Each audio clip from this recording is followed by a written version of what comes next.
உங்க 2 பேருக்கும் 2 ஷாக்கான விஷயம் சொல்ல போறேன். முதல்ல ஜெகதீஷுக்கு. அன்னைக்கு நீ பாத்திய பொண்ணு ஸ்வேதா, அவ ஒன்னு பிடிக்கலன்னு சொல்லிட்டாடா. என்னாச்சு? ஷாக்காமா. Okay okay okay okay. இனி உனக்கான ஷாக்கான விஷயம் சொல்றதுக்கு முன்னாடி நீ ஒருத்தரை மீட் பண்ணும். ஒரு செகண்ட் வெயிட் பண்ணுங்க, இப்போ வந்துடுறேன். ஓகே.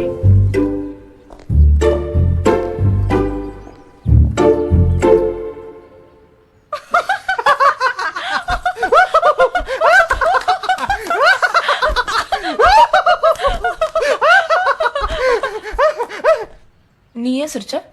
இல்ல, அந்த மேட்ரு கிட்ட இருந்து நான் எஸ்கேப் ஆயிட்டேன்ல, அத நினைச்சு சிரிச்சேன். ஆமா, நீ ஏன் சிரிச்ச? ஒரு மேட்ரே ஒண்ணு பிடிக்கலன்னு சொல்லிட்டா பாரு.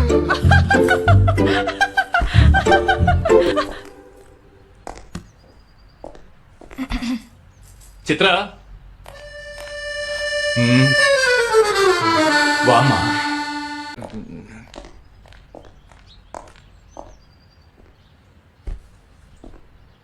என் மாமா பொண்ணு சின்ன வயசுல இருந்து லவ் பண்ணிருக்கா. ஆனா எனக்கு தெரியாம போயிடுச்சு. இப்ப நான் உன்னை கல்யாணம் பண்ணிக்க போற விஷயம் தெரிஞ்சு சூசைட் அட்டெம்ப்ட். வா உட்காருமா. அப்புறம் ஹாஸ்பிட்டல் அட்மிட் பண்ணி பெரிய பிரச்சனை ஆயிடுச்சு. நான் ஒரு டிசிஷனுக்கு வந்துட்டேன். I am so sorry. நான் இவளையே கல்யாணம் பண்ணிக்கலாம்னு முடிவு பண்ணிட்டேன். இந்த விஷயம் உனக்கு எவ்வளவு அதிர்ச்சியா இருக்குங்கிறது எனக்கு தெரியும். ஆனா உன் மனசுல ஆசையை வளர்த்தது என் தப்பு.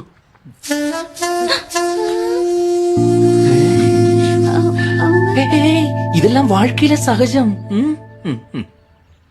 ஓகே, இப்ப நான் உங்க 2 பேர்கிட்ட ஒண்ணு கேட்க போறேன். நீ கல்யாணம் பண்ணிக்கணுங்கிற ஆசையோட தான் பாம்பே வந்த. நீ ஒரு மிலிட்டரி மேன கல்யாணம் பண்ணன்னு ஆசைப்பட்ட. அது ஏன் நீங்க 2 பேரும் கல்யாணம் பண்ணிக்க கூடாது? ஜெகதீஷ், என்ன மட்டும் தப்பா எடுத்துக்காத. எங்களுக்குள்ள நாங்க காதலிச்சோமே தவிர அவ மேல என் விரல் கூட டச் பண்ண கிடையாது. நம்ம இப்போ டச் பண்ணிருக்கோமா? இல்ல, கேட்டு பாரு. இல்ல, உனக்கு என்ன மறக்கணுங்கிறது கஷ்டமான விஷயங்கிறது எனக்கு தெரியும். அழகா பிறந்தது என் தப்பா? ஒண்ணும் இல்ல, ஒண்ணும் இல்ல. இது சொன்னாலும் சரி. ஐயோ Nisha, all the best. Bye bye. Nisha, நான் கடக்கலைங்கிறதுக்காக இவ பண்ண மாதிரி அந்த மாதிரி எந்த முடிவும் நீ எடுத்துறாத. ப்ராமிஸ்? ப்ராமிஸ். Okay, by.